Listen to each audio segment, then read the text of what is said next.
Hi, and welcome back to this episode of the Blue Honor Vlog. I'm Kay Williams, author of Opdeck Operation Deceit, the Trilochia Trilogy, and Blue Honor, the Civil War drama that titles this vlog. So today I'm going to talk about how 2021 turned out compared to 2020. So it's kind of a mix. In 2020, my grandmother was diagnosed with colon cancer and she passed away in 2021 in April, so we are reeling from that. She was my last grandparent that I had alive, and that hurts. And there's a lot of comments that I could say, about what went on with that from her doctors, etc. My belief that, elder care is not what it should be, that elders are not respected and treated as if their lives matter.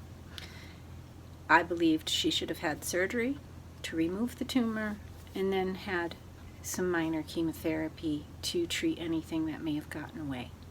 They did not think so. They decided to just go straight to chemotherapy.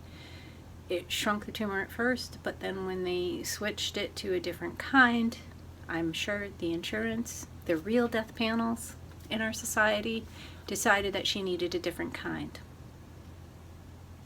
And she died from a heart attack in April because her body couldn't take it. So that really screwed up my 2021. We had hope in 2020. Yes, we were facing a pandemic, so that entire time I didn't get to see her because she was sick. And I had a child that was still going to daycare because I had to work. I was working from home. But it was very difficult, and I had experienced the difficulty for several months trying to balance her being home with me because daycare was closed due to the panini, as everybody's calling it, and just trying to balance that out, but being nervous that I could bring anything home and into contact with her because I still had to pick up groceries, I still had to do and get my stuff, and even though I was masking and doing everything possible, there was still the possibility of being able to bring something to her, and I wouldn't live with myself very well had I. So I got to talk to her on the phone was just about it. I did see her once before she passed. And she was pretty well, underweight, but she was up and around and smiling. What happened is that her heart just gave out, kind of like my Uncle Skip. My Uncle Skip just put his head down one day and was gone. It takes such a toll on the body.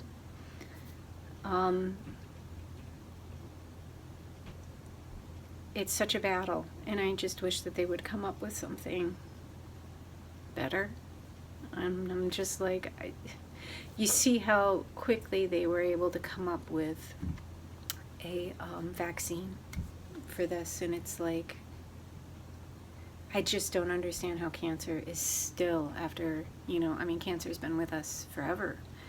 I just don't understand, with all the money that's getting poured into that in the studies, how they don't have something. Call me a conspiracy theorist, but I believe that they do. They just don't want to put it out there to common folk. I could be wrong. I can be a bit of a fox molder sometime with that stuff.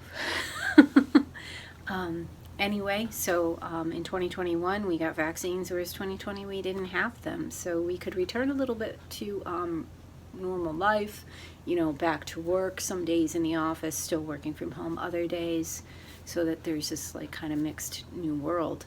And that was interesting. I really like that. I really like having that, few days home, few days in the office.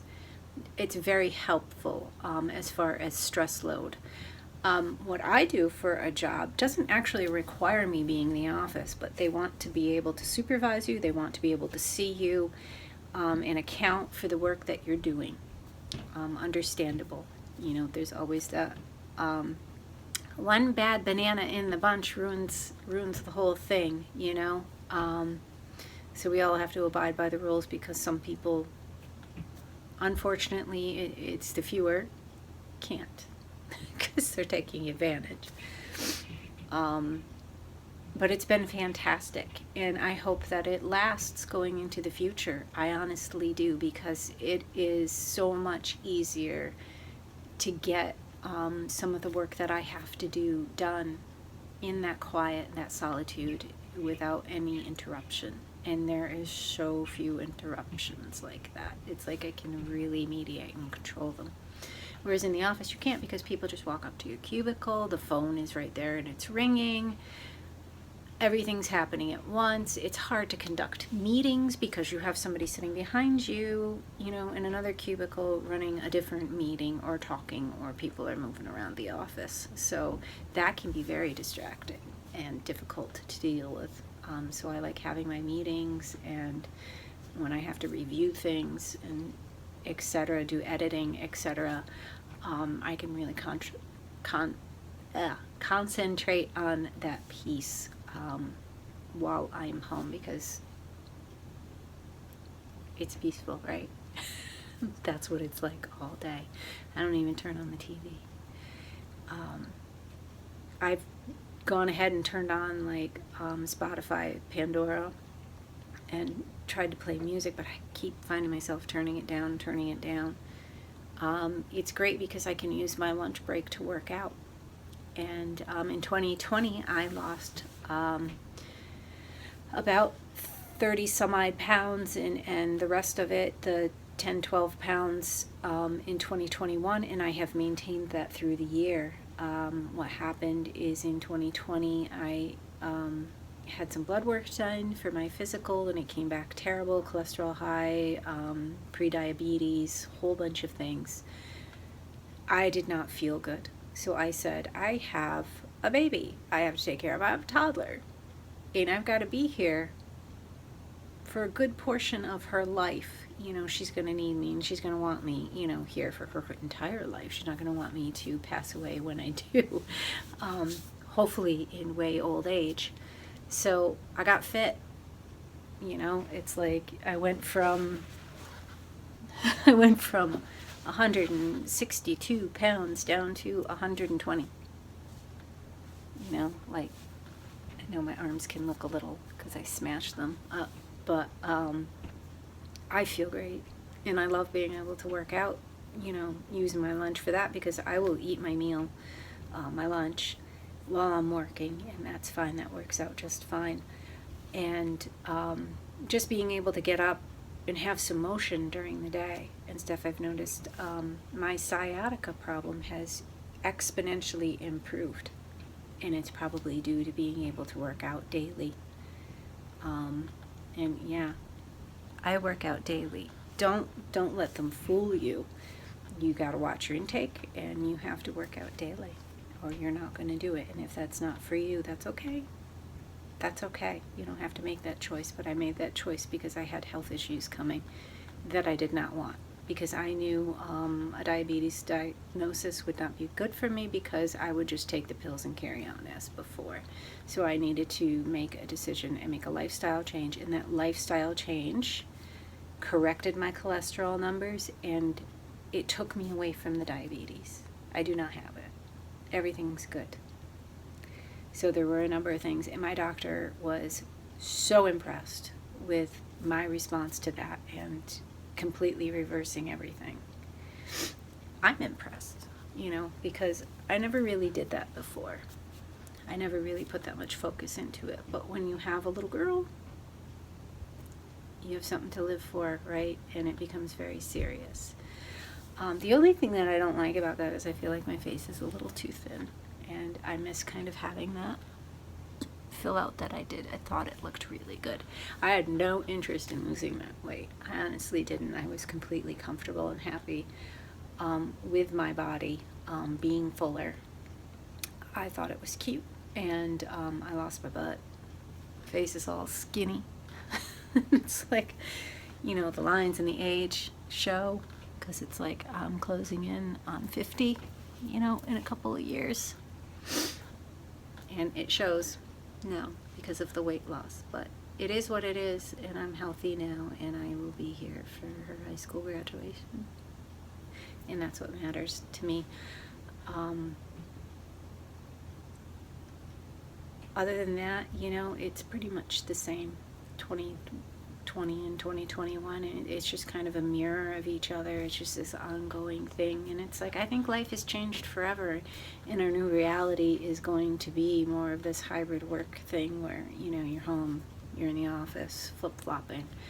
And I think that it's going to increase going to working from home for everyone, especially for like what I do with editing and stuff, and reviewing written materials, contracts, things like that. It's just gonna, that's work you can do from home. It's just the type of work that I do. It's definitely conducive to at home. It's just, the older generation used to the things as they are. They have to adapt to the new ways of doing supervision at a distance, because that is completely changed, and I can understand that. But in my mind, I'm a Gen Xer. I'm very laid back. I'm like, if the work's getting done, what does it matter? This is the work that they're given. This is the workload that you expect from them. This is when they're due. If things are timely and they are completed, and they are completed well, and it's a salaried individual, then it shouldn't matter. It shouldn't matter what they're doing all day.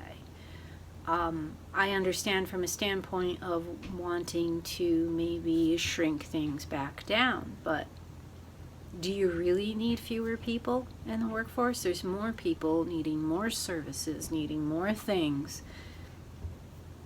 Just because you can pile all this work onto one individual instead of two doesn't mean that it's good, because the quality of the work goes down when somebody is overworked and overwrought and oversupplied with work to do. They should be able to complete things at a acceptable pace, do them well the first time, and have time to do them well the first time. So we have to think about that too. It's not just about, what can we get done in as little time as possible with as few people. These cutting corner things aren't healthy for any businesses. That's another thing, all these businesses that are closing. So you can see that Main Street's not doing that well, and things are just shifting to online because literally nobody has the money to spend anymore. So a business will now shift to being online, because it's survivable with fewer customers. But nobody is realizing that when you don't pay living wages, there's no money to spend, and things shut down. So if you pay people, you may have seen the TikTok video going around about that. Oh, we can't raise minimum wage because the businesses can't pay it because they aren't getting enough, and it just keeps going till you realize that it's the low wages being paid that is actually causing this cyclical issue. So if people are paid a living wage, even Henry Ford knew this. He was a douche canoe, but who cares? Henry Ford knew this. You pay somebody enough to be able to buy your products. They will be your best customer. You treat them well. You pay them well. And they're coming to you for his vehicles, in his case. I don't know why businesses have turned into such, I call it vulture capitalism. You may have heard the term before. They're very vulture, just predatory, parasitic. Just dive in, take as much as you can, and just close. Taking everything with you, screw the employees or whatever that you had. Just take as much as you can and then retire early. Whatever, but that's an unhealthy economy action, But anyway, you're seeing the results of it in 2021, 2020. That was pretty much the same. But those are my observances. Something great that happened to me this year was the publication of the third in my trilogy. So the trilogy is now out and complete. You can read the entire thing. And now I'm switching gears, thinking of doing the Agart Chronicles, which is an offshoot of Trilochia that will cover some more of their history and coming up, to where the trilogy ends, or before that even begins. So I'm contemplating if any of the characters will come over from Trilochia, Trilogy, or if I will have a whole new batch. So it'll be all new people. And so I'm debating with that. I'm debating if I want to take material that I've already written and adapt it, because I'm never going to do anything with that material. It's just kind of sitting there, but it has a really cool story. So I'm kind of thinking I may wish to do that, and that would be good. That would be fun. The other thing that I'm working on is opgo. That's Operation Ghost, Book 2, after Operation Deceit. So those are the Karsten stories. I'm not sure if I'll do another one after that. What I'm contemplating with that, I'm not sure that it's going to work, but that would then start getting into the Cold War, which might be a lot of fun. It's always a lot of fun. I mean, especially when you're talking spy novels, so it does kind of make sense. That was like prime spy time. But so that was my 2020 and 2021. If you have a question for me, drop it below. Don't forget to subscribe and give me a like, because that's how this gets out there and I'm able to do more with this vlog. As of right now, I'm only doing them once a month. And you can find me on TikTok. That's where I do videos and release them every day, and they're extremely short. So it's not like an episode like this that's like 20 minutes, 15, 20 minutes. Some of them are just 10 minutes depending on the question. So check that out. It's at Captain Mile on TikTok. And I will catch you later. Thank you for watching.